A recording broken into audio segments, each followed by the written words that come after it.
wala kang nosocomophobia. Ano ko, pag alam parang sanay ako na sabi ko, bakit sabi ko naman, lumaki na ako ganito. Wala ka akong hospital, mga tawas-tawas, ano lang, herbal, di ba? Sabi ko lang, ikaw ba? Hindi, pag Tagalog. Pero ako mas naniniwala ako sa massage. Kasi mga kasi, hilot-hilot lang ba? Anong dila yan? Yung mga ano, pag nagkakalag na dyan, hinihilot ko. Ako lang hinihilot. Lumaki sila ng ganun, hindi na hospital.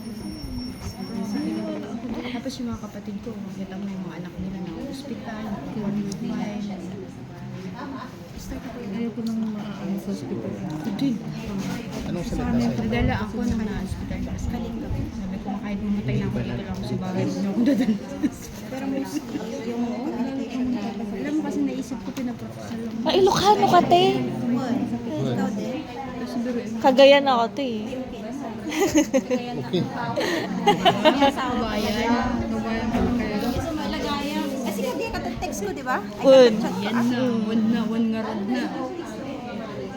Nakita na sila. Walang libag. Hindi pa. Ito nga sanay ng healing tea. Traditional. Swedish lang. Massage ka.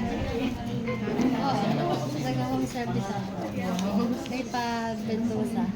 Bakit sa hilot ba tinuro yung bentosa? Bentosa, hot stone. Sa basta yung mga traditional. Ang galing mo naman.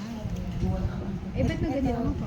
Tapos may hair care ka pati, di ba? Oo, kukuha ako May ano, hair? Hair care and beauty. Nagmarunong mo na make-up ka. Ba't di ka na lang nag-diretso? Magkano ba grade sa'yo ng make-up?